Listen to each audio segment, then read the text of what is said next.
तार बिजली से पतले हमारे पिया का तो हमें पता नहीं, लेकिन बढ़ती गर्मी में राहत देने वाले फ्रिज, कूलर, एसी बिजली के बिना अधूरे हैं और वो बिजली तार के बिना बिल्कुल बेकार। इसलिए आज मैं आपको इंडियन फैक्ट्री में तार बनाने का पूरा प्रोसेस दिखाने वाला हूँ, जिसे बनाने के लिए सबसे पहले मोटी मोटी तांबे की कॉइल को लाया जाता है और इसके बाद इसको तेजाब से भरे लिक्विड के अंदर डाला जाता है ताकि इसके ऊपर जितनी भी गंदगी लगी हुई हो वो सारी साफ हो जाए और इसके ऊपर एक तांबे वाली चमक आ जाए। फिर इसके बाद इसको एक बड़े से रोलर के ऊपर ट्रांसफर किया जाता है ताकि इससे थोड़ी सी अपनी तांबे की तार लचीली हो जाए और उसके बाद इनको पतली पतली डाइयों से गुजारा जाता है और जितनी ही पतली डाइयों से गुजरता जाएगा अपना तार उतना ही पतला होता रहेगा। फिर इसको ठंडा करने के लिए एक पानी से भरे चैम्बर से गुजारा जाता है। फिर इसके बाद इसको छोटी छोटी रील के ऊपर ट्रांसफर किया जाता है। फिर इन सारी छोटी तैयार रील को एक दूसरी फैक्ट्री के अंदर लाया जाता है और एक बारी में लगभग 150 से 200 रील एक स्टैंड के ऊपर लगाई जाती हैं। फिर जितनी भी mm का यहाँ पे हमारा तार बनाना होता है तो उसके हिसाब से यहाँ पे एक एक करके तार निकाली जाती है और इसको एक बड़ी सी मशीन के अंदर ट्रांसफर किया जाता है और इसके साइड में यहाँ पर एक मीटर लगा होता है जो ये नापता रहता है कि यहाँ से अपनी कितनी तार ट्रांसफर हो चुकी है।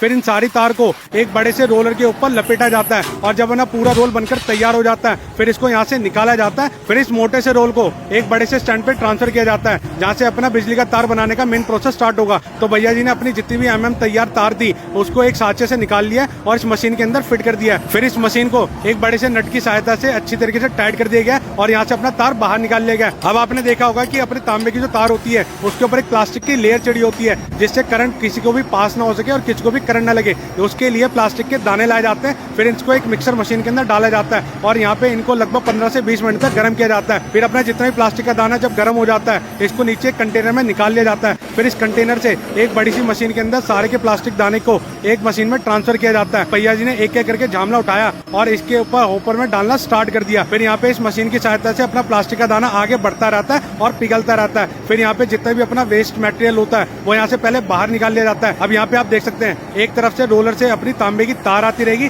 दूसरी तरफ से अपना प्लास्टिक आता रहेगा और इस तार के ऊपर लगातार लिपटता जाता रहेगा जिससे अपनी बिजली की तार बनके तैयार होती रहेगी। तो देखिए नीचे यहाँ पे गर्म सी हीट देने के लिए एक बर्नर भी लगा होता है जिससे तार अपनी लगातार पिघलती रहती है और गर्म होती रहती है। अब अपनी जितनी भी तैयार तार है एक पानी के चैम्बर से होकर गुजरेगी जहाँ पे लगातार ठंडी होती रहेगी क्योंकि भैया अभी भी प्लास्टिक गर्म है और अपनी तांबे की तार भी गर्म हो जाती है। तो उसको ठंडा करने के लिए एक पानी के चैम्बर से गुजारा जाता है। पानी के चैम्बर से गुजरने के बाद अपनी जितनी भी तार होती है यहाँ पे बड़े बड़े रोलर के ऊपर जाती रहती है और यहाँ से लचीली होती रहती है। यहाँ से एक डाई मशीन में जाती है जहाँ पे इसकी लेबलिंग, ब्रांडिंग, जितना भी उसके ऊपर मटेरियल लिखा होता है वो यहाँ से छपाई की जाता है। फिर इसके बाद सारी तार अपनी आगे आती रहती है और जैसे ही अपना यहाँ पर एक बजर बजता है तो भैया को समझ आता है कि तार अपनी कंप्लीट हो चुकी है तो इसको कटिंग करके अलग कर लिया जाता है। तो देख सकते हैं रंग बिरंगी तारें अपनी यहाँ पे बनकर तैयार हो चुकी है। अब इसका एक बंडल बनाएगा। तो देखिए भैया जी ने एक कोना तार का इस मशीन के ऊपर फंसा दिया और ये मशीन ऑटोमेटिक घूमती है और यहाँ से तार का बंडल बनके तैयार हो जाता है। फिर इसके बाद ये तार इधर उधर बिखरे ना,